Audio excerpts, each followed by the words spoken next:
After leveling up, we hit the Arctic platform, and immediately we could make out the glowing mass in the distance. It was a huge swarm of bugs, and it was getting gradually smaller and smaller as it got closer. The kobold made a boosted spot check, and realized what was happening. The black onyx bugs were traveling in a mass so thick that it was keeping the ones on the inside safe from the direct effects of the Arctic chill. The outer layer was freezing and dying, exposing the next layer, and so on, and so on. The drifter was coming in a swarm, and he was leaving a massive trail of dead bugs in his wake. Again we pointed out that this world might wind up with a serious necromancy problem if things ever went back to normal. Things might not get back to normal though, if the angel inside that huge ball of bugs made it to where she was going. We climbed down underneath the platform, and figured there was no sense trying to be clever, so I threw up a ring of fire around the portal and me and the dragon shaman began circling around the area below it, ready to bring hell. The kobold hid, figuring he might get a chance to make a good sneak attack, and the swashbuckler enlarged himself, figuring that in this situation, the brutal the better. We all wished we had warhammers. The bugs reached us and began attacking, but we maintained our positions with a quiet resolve, devoting most of our attention to the mass itself, and noting that the bugs died off in just a few rounds when separated from the mass, but that my ring of fire seemed to have made enough heat to prolong the survival of some of them. It was helping them, but it was also keeping them from sailing right through to the portal. Our attention was so focused, because we were looking for the angel in the mess of bugs. She was the threat. The portal didn't matter if the angel could be kept from it. Finally, we spotted her, weaving back and forth and trying to decide on the best method of attack. We thought. Because as we were busy focusing all of our attention on her, we didn't see the infected changeling coming up behind us and firing a magical crossbow bolt of lightning at the dragon shaman. Hit him square, for a smackload of damage, and causing me to change my energy resistance from fire to electricity. When he got hit, the angel took a chance and made a dive through the fire at the portal. I made a grapple at her ankle while she fumbled at the locks, but she missed her attack of opportunity, and I successfully grappled her and dragged her down. I dragged her far enough for the kobold to take a running scramble up the enlarged swashbuckler's back and fire off a vicious hand crossbow sneak attack at her, hitting her for a good batch of damage. By this point, the dragon shaman recovered from being hit by lightning, and was left trying to decide between engaging the changeling, and engaging the angel. I made up his mind for him by shouting "Torch me" at him. In retrospect, I wish I'd kept the fire resistance, but being smacked with a cone of fire was worth it to take the hit points off the angel too. I activated my fiendish resilience to start healing the difference. The swashbuckler took a run to hit the changeling, but the dragon shaman told him not to hurt her. Confused, the swashbuckler raised an eyebrow and hit her with a healing spell instead, temporarily forcing the bug out of her and making her gaze around in a confused daze, spotting the dragon shaman and looking desperately sad before another glowing rune started flashing on her forehead. At least it took her out of the fight for a round. I tried to maintain the grapple, but enough bugs grouped together that they formed a short-lived bugamental and bull-rushed me, knocking me away from the angel. She made another dive at the portal up to heaven. The kobold hit her with a fireball, and the dragon shaman moved to attack, while the swashbuckler prepared to keep hitting the changeling with cure spells to the best of his abilities. The angel successfully unlocked the portal. A glowing pillar of light descended down from the hole in the platform, and she and the, temporarily reinfected, changeling cackled with glee. I shifted the ring of fire to a sheet of fire directly over the portal, which was enough to keep the bugs from getting in, but not enough to keep the angel from passing through herself. I wasn't about to follow. The kobold couldn't jump high enough to hitch a ride, and the swashbuckler was engaging an enemy, and not small enough to fit through the portal regardless. The dragon shaman was our last great hope. He banked, arced through the fire, and flew straight into heaven itself. Or a transitory plane, that is. It turned out, the portal didn't lead directly to heaven, it led to a realm that was nothing but a pillar of light, with a brighter light at the top. And the angel was soaring up as fast as her wings would carry her. The dragon shaman chased her with everything he had, praying for strength the entire time, and finally, mercifully, grabbed her ankle just before they reached the light at the top. The angel howled in rage and kicked at him with her free leg, but he didn't have to do much to stop her. A full-built draconic humanoid wearing a heavy metal full plate, he simply stopped flying. They sank like stones, tearing back out of the pillar of light so fast that they pierced the wall of fire and hit the ground below the platform like a flaming comet. I pushed my way through the fire and pulled the portal shut, while the dragon shaman successfully grappled and pinned her underneath him, and pulsed a healing touch into her to temporarily cure her of the drifter's infection. She looked around confused for the first time that we'd seen her, well, still blindfolded and missing her eyes, but she flailed around confused. The dragon shaman spoke, making her jerk her attention up to him. All he said was, "I'm sorry we failed you." And all she said was, "I forgive you." Then he spiked his sword down through her neck before the infection could take hold again. The bugs went ape. They hit us like fists, trying to knock us around, but doing a poor job of it, since they were freezing to death so fast without the ring of fire making a buffer against the winds. The changeling vanished in a cloud of bugs as they carried her to the top of the platform. Me and the dragon shaman flew up after her while the swashbuckler and kobold ran to the pillar stairways to chase on foot. But when me and the shaman got to the top, we didn't find a fight. We found the changeling holding a dagger to her own throat, telling us to stay back or the changeling would die.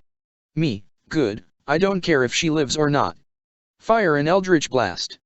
Dragon shaman, I hold my sword to the warlock's neck before she can fire, saying, I do care if she dies. The changeling just smirked, held out her free hand, and said, mirror. Now. By now the kobold had joined us, and was holding the mirror out, asking if he should do it. The dragon shaman said yes, but that was his heart, not his head. We started to debate, but the DM stopped us to remind us that anything we said here was in character, because there was an angry changeling with a dagger in her own neck listening to us. So we had to talk without actually talking. We couldn't reveal why the mirror was important, so it became a game of wondering what the other players were thinking. At least by this point the last of the bug swarm was starting to freeze to death. The dragon shaman said to hand over the mirror, and I agreed. I think my exact words were, "It's a travel toy, nothing more." The swashbuckler said not to, but when the changeling cocked her head at him, he clammed up, afraid of spilling something important.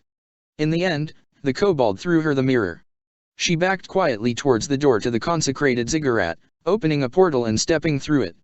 Then she shut the portal for travel, but left it open for communication. We gathered around it, while the changeling shook her head, and said, "No choice now, no choice, no choice.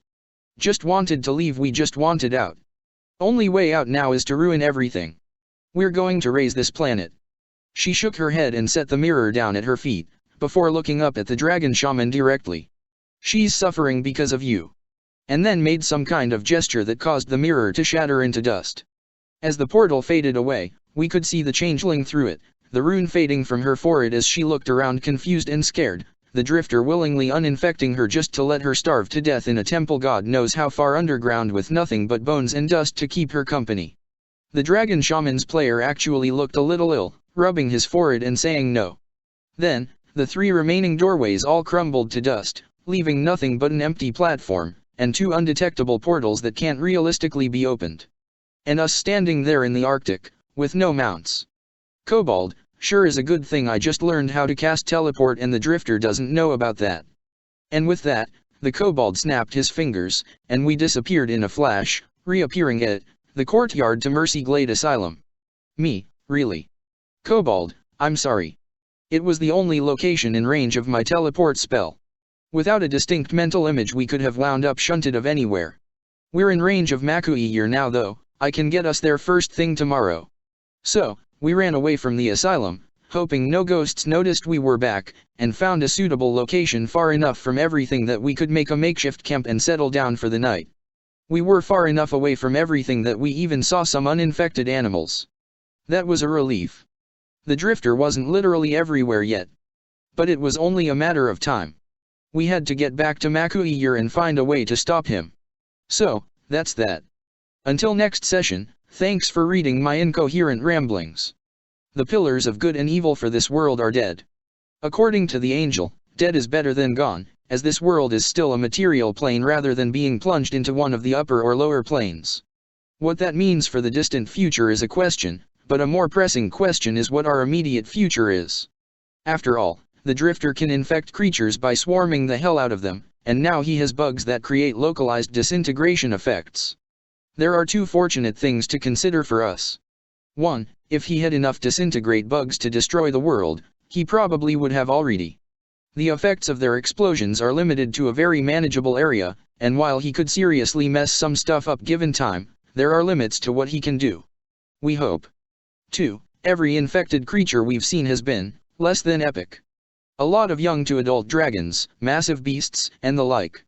It's worth noting that we haven't fought any ancient infected dragons, no infected Tarisk or the like.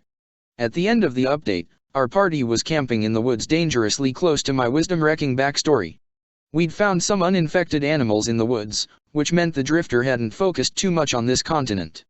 It was that fact that had us wondering if magically jumping to Maku'ir or the Changeling first thing in the morning was the best use of our resources. We figured that first, we should try to SCRY on our subjects of interest. Since it's a 4th level arcane spell, the factotum could cast it in the morning, and I could have a scroll of scrying ready by then. So we let everyone get some rest while I stayed watch and inked us up the scroll. In the morning, the kobold scried on the changeling at the dragon shaman's request. We thought the worst case scenario was suicide, but it turned out to be much worse. The changeling was balled up in a corner, clutching her ears and obviously sobbing hard. Around here were a small handful of the drifter's bugs. Closer examination revealed her to be bleeding from the mouth, meaning those bugs were ones she probably coughed up. What they were doing to make her clutch her ears was anyone's guess, but the dragon shaman was not happy with the situation. He was level-headed enough to know it wasn't an instant priority, he was just very concerned. After that unfortunate revelation, I scried on Maku'ir. He was carving symbols into the floor of the ziggurat furiously and checking his notes every few seconds. After a beat, he looked around in shock, looked up at us, pulled out a lens and looked at us through it, verifying who we were, most likely, waved to the scrying location happily, and pointed eagerly at the symbols he was carving before giving us a thumbs up. Then he scribbled a rough sundial, pointed at it, made a circle gesture, and then held up 2 fingers. Kobold, he knew we were scrying on him. Maku'ir is one clever cat. Me, makes sense, he's had plenty of time to ward the place off. Kobold, the 2 fingers, do you think he meant 2 days? Dragon shaman, that's what I got out of it. 2 days and he'll have something ready for us to use. Kobold, so we need to avoid him entirely for 2 days to avoid drawing attention. Who's ready to go save the changeling? Dragon shaman, asterisk raises hand eagerly and waves it while making this face asterisk. Then the kobold snaps his fingers, only to be told by the DM, you feel a shunting, staggering step in reality, but find yourself in the same location, as if you teleported into the same spot. You still have your spell slot by the way. Kobold, huh. Try to teleport us into the desert ziggurat then. Snaps his fingers, only to get the same result. I suppose it's just as well that that didn't work. What do we want to do now? We checked the map for places we could make it to in one hop. Nothing seemed too promising. Everything that was in range was a huge question mark, Central Island standing out as a really big, avoid this place, choice in our minds. We didn't want to just camp in the desert outside where Maku'ir was working, for fear of calling the hammer, the bug hammer, down on him. Since the kobold needs a pretty firm grasp on where we're going to not shunt us X miles into bad territory, where X is whatever the cruel gods of the dice decide, we're kinda hesitant to come to a firm decision on any of it. So then the kobold, never one for being slow, blurts out, hey, the bar we got arrested in, I can pin that down pretty good, and snaps his fingers before any of us can say wait. And suddenly we were standing in the middle of the bar we hadn't been in since before the angel was summoned, with the group smacking our foreheads and the dragon shaman saying don't do that. The bar was in bad shape. The windows and doors were all roughly boarded up and barricaded in a really haphazard fashion, and the place looked like it had seen a fair number of destructive fights. It was also full of a small handful of refugees, people who looked injured and very unhappy. And very surprised that the 4 of us had just magically shunted into the room. They actually readied themselves for a fight, and we thought some combat was about to go down before one of them said you're not infected. What's going on here? We didn't have to ask what infection they were talking about. Instead we asked about the condition of the town. The barmaid who had vouched for us when we got arrested poked her head out from behind the bar, surprised, but not unhappy, to see us. She told us that they'd gotten warning of the swarm of bugs before they'd shown up. A ship from Central Island had reached the port and gave the authorities the sketches that the captain of the guard had drawn up. No one had taken it very seriously until swarms of the bugs started showing up and infecting people. While they hadn't taken the warning seriously, knowing what was going on was probably the difference between having survivors or not, because as soon as people began being infected and attacking one another, everyone left knew that the warning hadn't been BS. They'd immediately set down barricading themselves wherever they'd been. Now things were mostly quiet, but the streets themselves were littered with dead bodies and stray bugs. No one who'd gone out for any reason had managed to return, at least not uninfected. And every now and then, a new assault would begin on various locations, as barricades gave out and the newly infected attacked other positions. So far the bar had managed to repel any attackers, and they could see through the cracks that other locations in town still seemed fortified, but that, in the bar at least, there weren't many people left to fight, and they weren't sure how long they could last like this. We figured it was probably the same in any number of cities. We started talking options. I could use flee the scene to hop out into the streets and see exactly what we were dealing with. The problem with that plan was, while I could flee the scene right back into the bar, it would let the drifter know instantly that we survived being stranded in the Arctic, and more than that, we were already back to a mainland. Then we realized, that was actually great. Because while it ruined our element of surprise, and really, the element of surprise is less useful against a world-spanning hive mind that a strategic attack will do little against, it would pull potential heat away from Makuhir. What's more, the drifter hates us enough, personally, to probably abandon this tiny little town in favor of pursuing us with a violent rage. The drawback being that we couldn't really rest while we were on the run, and we had 2 days to kill yet. But we weren't completely ready to plunge ourselves out into the wild bug fighting nightmare just yet. I needed 18 solid hours to make a scroll of teleport, and figured it was best that I take the opportunity of the relatively safe bar to scribe it in. We needed at least one option for mass transport other than the kobold, and having 2 ways to get to the desert would be preferable. The dragon shaman still wanted to go try to dig a path to the changeling's location, and he had a valid point. If we were going to be running distraction for Makuhir, we might as well do it in a way that the drifter would expect as obvious. So we compromised. Me and the kobold were going to lay low at the bar while he rested to cast teleport again, and I scribed a scroll or 2 of the same. The dragon shaman and swashbuckler, lunatics that they were going to brave the storm all on their lonesomes, and head towards the church on foot and wing. If they force-marched themselves, and they both had the endurance to hustle the whole way there, they could make it in just over a day and a half, giving them a few hours to work their way down to the ziggurat.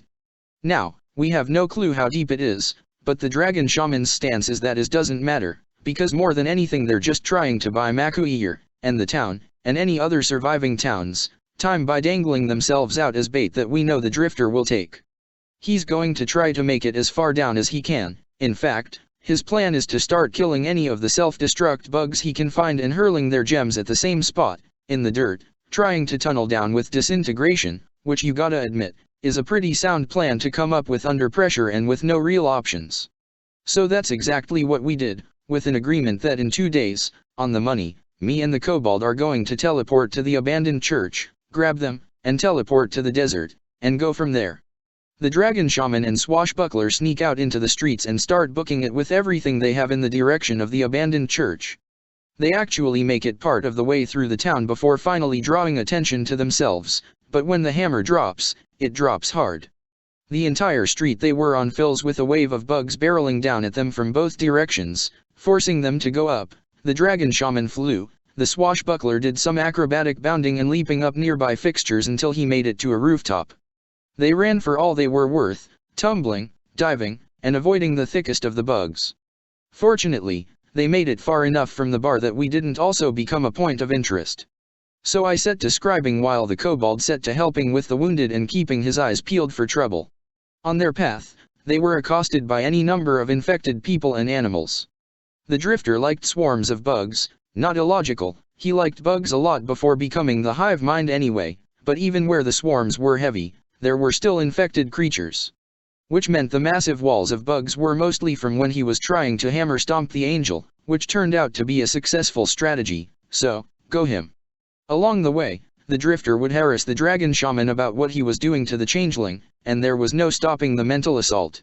Every voice that arose from the crowds and swarms would get cut down or burned, but the drifter would simply switch to a new voice, telling him that the changeling had only had a temporary lapse in judgment, and that he was going to see to it that she came back, under his wing, if it killed her.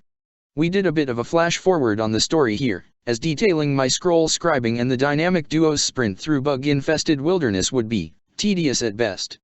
The harassment occurred to the dragon shaman on their run, but back in the bar, we were relatively unaccosted. I say relatively, because one of the survivors there was one of the men we'd gotten in the bar fight with way back when, and he contemplated getting some old world justice on us while our bigger, stronger buddies were away. The kobold tried to talk him down, and he might have succeeded if he'd been human. Unfortunately, low-minded commoners from hard-working port towns are rarely the most enlightened of individuals when it comes to matters of race and gender, and attack us he did. The combat lasted one round. The kobold got into a flanking position to sneak attack, but I popped him with an eldritch blast without actually looking away from my scroll work and set him so far into negatives that there wasn't much left to call a corpse. Commoners. By the time a day and a half had passed, I was done with one teleport scroll and working on a second one, meaning we were close to jump time. The dragon shaman and the swashbuckler, on the other hand, were not in the best of shape. They were exhausted from the run and had taken a definite beating along the way. The two of them had enough healing to keep them both ticking, but they were definitely worse for the wear for having made this difficult trek, especially without any support. On the plus side, them leaving had indeed lowered the frequency of the attacks on the bar, from a lot to 1 the entire time, which we repelled with little trouble. The pair on the run found themselves walking into an ambush though. The church town had not been a place where people had held out, and the entire area was full of infected baddies. Mostly people, but there were infected animals, including wolves, and the whole mess was congregated around a group of infected trolls. The trolls would have been mortifying if the dragon shaman hadn't had a fire breath weapon. As it was, they dropped from we're screwed to we're slightly less screwed. Much to the dragon shaman's disappointment though, there were very, very few of the self-destruct bugs around. It seems that maybe they had been a bluff on the drifters' part, or they simply weren't prepared to mobilize in a formidable force. Whenever the dragon shaman saw one he could reasonably kill, he'd grab the gems from it, fly high, and hurl them into a newly forming pit in the dirt. The drifter laughed each time he did it, obviously considering the whole thing futile. And he might have been right, as they fought viciously for far too long, barely able to hold out until the time limit came up. But then, mercifully, me and the kobold showed up in the area. Our arrival was met with a wrathful uproar and an increased ferocity of attack from the infected and the bugs, and the forming of several bugamentals that started to attack. But me and the kobold had no intention of turning things into a bigger brawl. The dragon shaman grabbed me, the kobold and me both grabbed the, on the brink of death, swashbuckler, and the kobold snapped his fingers. And then there was silence. We appeared unaccosted in the sands, somewhere between the port town on the Egyptian continent, and the desert ziggurat where this entire mess had begun, and apparently where the final chapter would be written. The kobold let us know that this was as close as he could get us to the ziggurat without feeling resistance from it, and that we'd have to go the rest of the way on foot. At least when we got there, we'd have our undead mounts back. It took us about an hour to get there. Unfortunately, the place wasn't as isolated as we'd expected. My mental patients were outside of the ziggurat, weapons in hand, fending off a pretty wicked-looking attack. Apparently, at some point, the drifter had decided to poke his nose in this direction again. Whether he did it out of idle curiosity, or because he suspected something, we had no way of knowing. All in all, it looked very bleak though. The outside of the ziggurat was absolutely riddled with pockmarks from exploding bugs. So many pockmarks that the ziggurat itself seemed significantly smaller, as if it were a giant stone onion being peeled away layer by layer. As we watched, no less than 4 of my mental patients died in rapid succession. Fortunately, they were rising in a pattern fast enough to keep the entrance to the ziggurat relatively secure. Unfortunately, there were dark clouds on the horizon that were likely reinforcements, and a boosted spot check from the kobold revealed dark shapes moving on the horizon, not bugs. He couldn't make out what they were, but it was something worse than a swarm. We hurried inside and sent the dragons out to defend us, figuring they could buy us as much time as possible. Inside, the structure was obviously weakening. Shaking, dust falling from the ceiling, small bits of rock breaking loose from impacts of the bugs exploding along the walls. Obviously, we ran right to Makuir, who was pacing around the main chamber, checking everything he'd set up again and again. It looked very, very similar to the setup the drifter had used to turn himself into the hive mind. A massive symbol carved into the floor, sometimes overlapping the one the drifter had previously carved. Smaller symbols everywhere, and arranged in an imperfect circle around the whole mess were 13 of the healing bugs. Particularly big, strong-looking specimens too. The first words out of Makuiyer's mouth. "Okay. I need a volunteer." None of us jumped with our hands up. "Kobold, maybe tell us what we're volunteering for." The entire structure shook violently. We had no way of knowing what was going on, but whatever had hit us had been big. Probably a concentrated attack from a swarm of suicide bugs. "Makuiyer, we don't have time for a detailed explanation. Our time here seems incredibly limited. Trust me, it will take less time to explain what this ritual will do than to convince us to step into it blind." Makuiyer, sighing deeply, "Okay, leaving out as many details as possible. Whoever stands in the circle when the ritual is complete will become a massive battery capable of storing ridiculous amounts of positive energy, which they'll be able to release in a massive pulse all at once." Dragon Shaman, that sounds great. Makuiyer, it will definitely kill the person who does it. Dragon Shaman, that sounds less great. Makuiyer, it'll possibly kill everyone nearby too. Dragon Shaman, well then. I guess it has to be me. Swashbuckler, I'll do it. The Dragon Shaman and Swashbuckler both eyeball each other, while the Kobold and I slink down in our chairs, trying very hard not to get noticed during the volunteering for guaranteed suicide thing. The Dragon Shaman and Swashbuckler argue back and forth about which one of them it will be, while the compound shakes and rattles even more violently. A pinpoint of light appears in the ceiling of the chamber, meaning they were eating away at the structure at a frightening pace. I threw a wall of fire over it to plug it up and the argument continued. They asked Makuiyer for more details, who, with another sigh, said that any healing magic cast on the person in question would instead transfer into this battery of positive energy they were building up. So whoever did it wouldn't be able to heal at all, except through resting. The Dragon Shaman pointed out his ridiculous constitution making him less likely to die. The Swashbuckler pointed out that with his familiar's help, he could potentially generate a lot more healing points per day, so if they got separated he could top off even faster. Another pinpoint of light appear in a different location, but the Kobold plugged that hole with a flaming sphere. The two asked Makuiyer one last question. "How much healing energy do we need?" Makuiyer, "Lots. And lots and lots. But I have a plan to address that too." The Dragon Shaman and Swashbuckler looked at each other, and finally the Dragon Shaman conceded, owing to the difference in positive energy output. The Swashbuckler stepped into the circle, only vaguely regretting arguing so hard for the suicide spot. Makuiyer started the ritual. And that's when the entire ceiling began to cave in. Through the cracks, streams of bugs begin pouring in long tendrils, acting almost like unified tentacles. Makuiyer yells for the Swashbuckler to stay where he is, but he does draw his sword to fend off anything attacking him.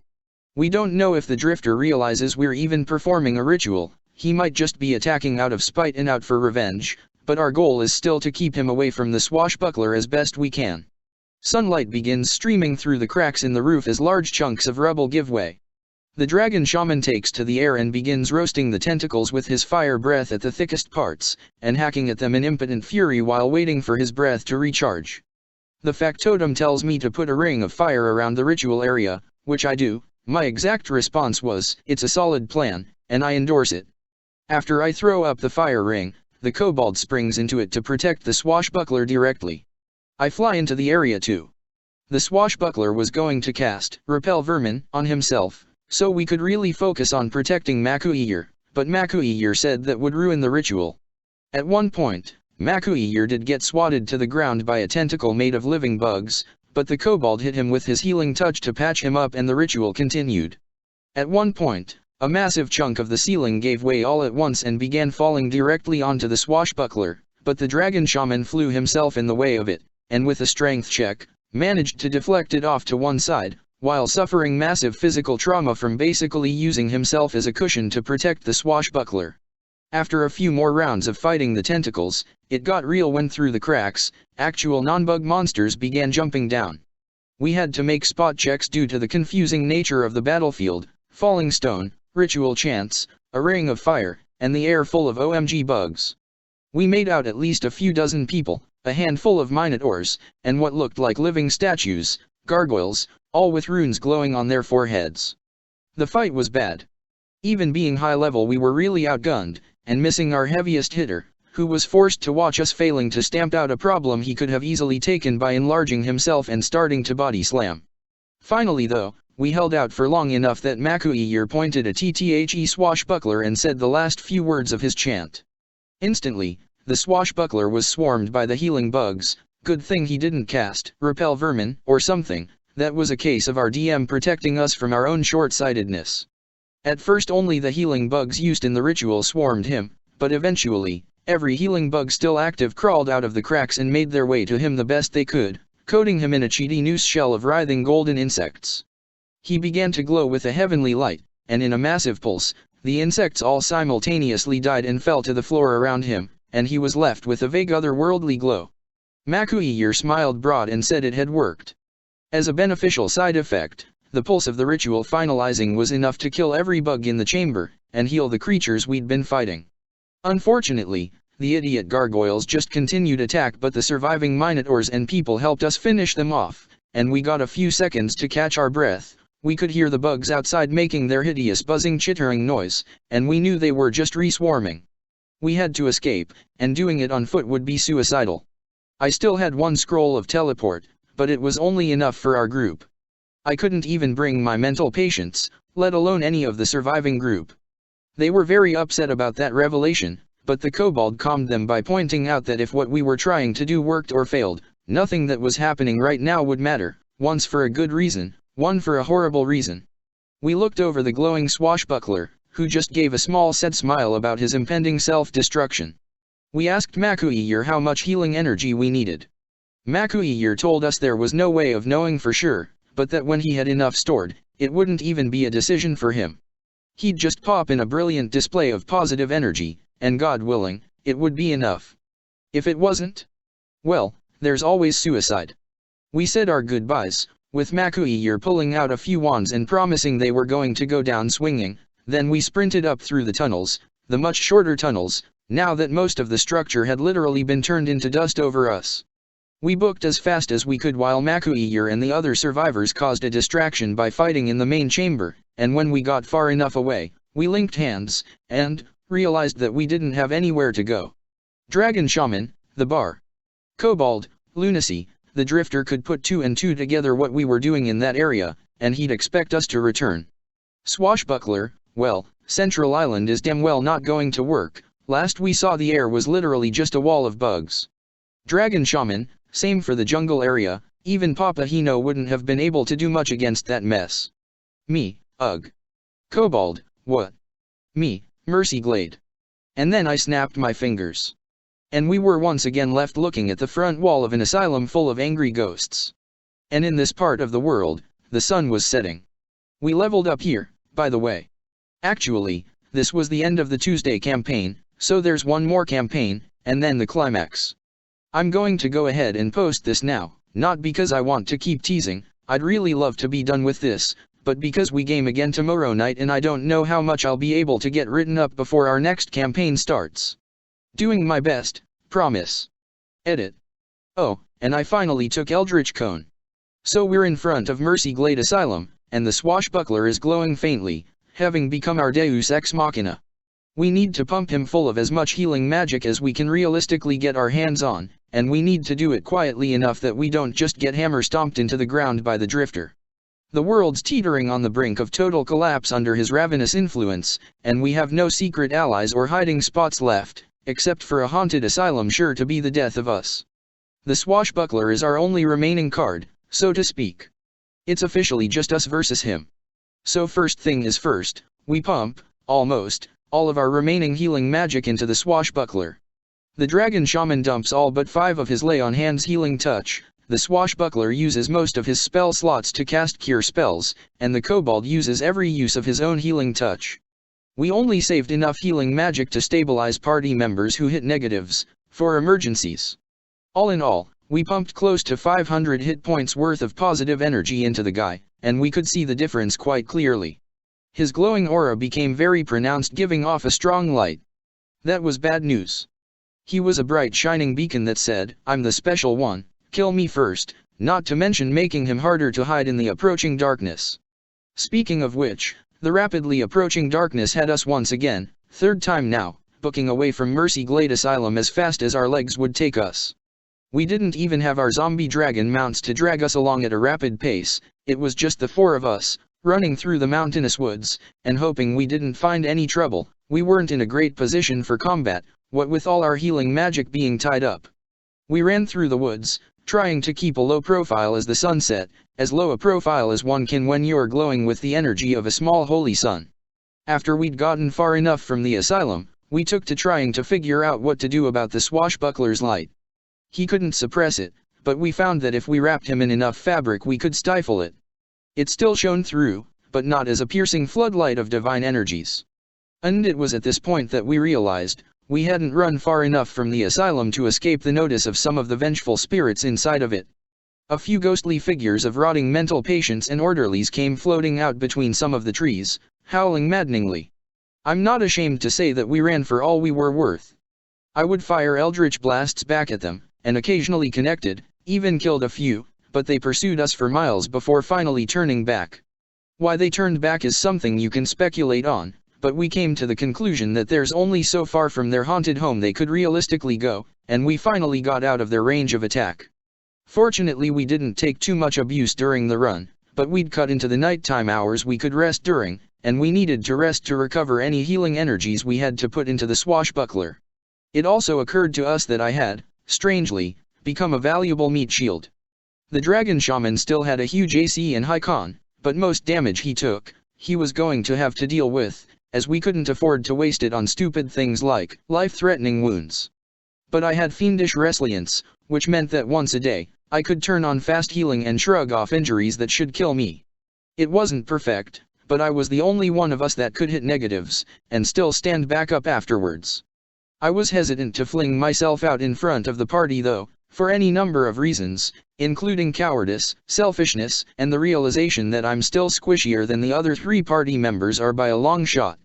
Still, there's selfish, and there's stupid, and I was not the latter. I promised I'd do whatever I could to keep ol' Swasha safe if it came to that.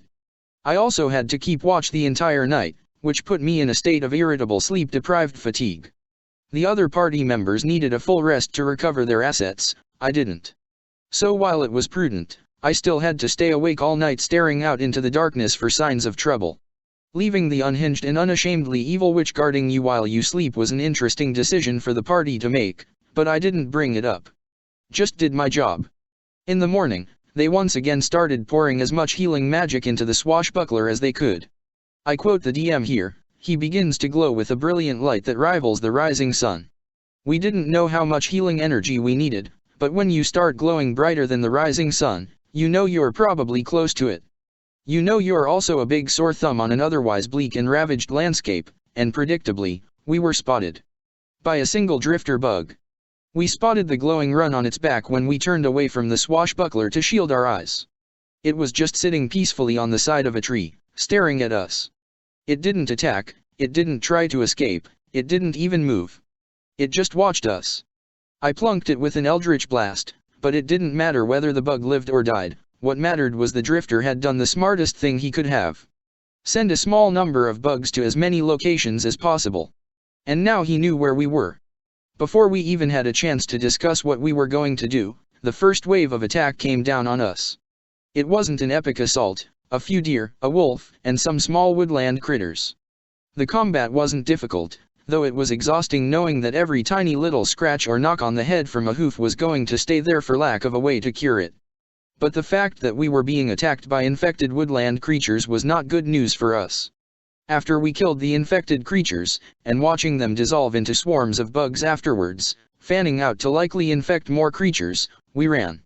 Since it was daylight, we could see the area around us a little better, and we noticed some caves up on one of the hills about a mile away. But we also heard creatures charging at us from all sides, including the direction we wanted to go. Normal animals or not, there were so many of them that a fight, especially a fight with no healing magic, would have been ridiculous.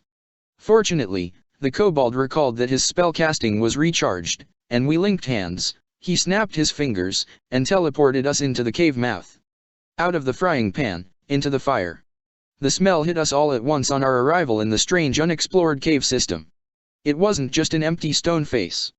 It reeked of rot and refuse, and before we had a chance to even assess our situation, the kobold was struck bodily by a club so hard that it nearly bent him in two. We'd teleported straight into a den of trolls. Uninfected trolls, but it didn't really matter if they were infected or not. They were trolls. They jumped out of the darkness and began attacking us with clubs, claws, and teeth. It was everything we could do to keep the swashbuckler safe while we fought. He regretted not carrying a reach weapon while the three of us backed him into a wall and formed a protective half-circle around him, fighting off the trolls who were more interested in the shiny man than the three normal-looking defenders. Luckily, we were decked out in all kinds of fiery abilities. The kobold hit the biggest-looking one with an acid arrow, while I put up a wall of fire covering our area and the dragon shaman torch-breathed anything that got close. Most of them went ahead and charged right into the flames, but them standing in a wall of fire while we fought definitely gave us the edge. The smarter trolls hung back and pelted us with very heavy rocks, which certainly hurt, but I was peppering them with eldritch blasts, which I guarantee hurt a whole lot more. Finally, mercifully, we killed the last of them and scorched their remains to guarantee they wouldn't stand back up. We took a moment to catch our breaths, before I remembered excitedly, hey wait, fresh corpses. The dragon shaman just went really, while we were stuffing black onyx in their stupid troll faces. The swashbuckler didn't have any spell slots to raise anything, but me and the kobold both raised as many as we could, leaving us with around a dozen undead giant bodyguards. Hey, we needed all the help we could get. We kind of half thought the DM would give us a bit of a breather, after being chased by ghosts, attacked by swarms of woodland creatures, and then teleporting into a nest of hungry trolls. How foolish we were. The DM informed us that we could hear a faint whooshing noise outside, as if large amounts of air were getting displaced, followed by a very not rhythmic thump that vibrated through the ground itself. The kobold dashed up to the entrance, with the rest of us a few heartbeats behind. When the kobold got to the cave mouth, he realized that we hadn't been deep enough to conceal the swashbuckler's holy glow. Everything in the area knew where we were, which meant the drifter knew where we were. And we didn't have any more teleport tricks up our sleeves, and wouldn't without a good night's rest. A good night's rest it didn't look like we'd be getting. On the horizon, we could see it. A dark shape so massive it rivaled the mountains we stood amongst. A being of such epic size that Colossal didn't even begin to cover it. A massive, misshapen, spidery form crawled along the ground in our direction, composed entirely out of bugs. Where its legs hit the ground, it uprooted trees and left gaping craters in its wake. The horrible thing lolled to one side, so massive that its components didn't have the proper mind to make it symmetrical. And it had the drifter's face. A face we'd almost forgotten, one we hadn't seen since he first completed the ritual to become the parasite he now is. But there it was, clear as day, his face sculpted entirely from living scarabs in a chitinous monstrosity. And as we looked on, we could see smaller swarms fluttering up to join the mass, contributing to its misshapen awkwardness. The drifter was coming, and it looked like we had his undivided attention. The kobold said what we were all thinking. Deeper into the caves. Now. And with that, the session ended, and we leveled up again. The kobold got access to 6th level spells he couldn't cast without a good night's rest, the dragon shaman got another boost to his breath weapon, the swashbuckler actually took another level in archivist for more healing spell slots, that he still needed a good night's rest for, and I got my first dark invocation. I wanted Dark Discorporation so bad. So bad. But I did the smart thing and took Impenetrable Barrier to throw up walls of force. Being attacked by forces that outnumber us to an extreme amount, in a cave with limited mobility, the ability to create an indestructible wall only made sense.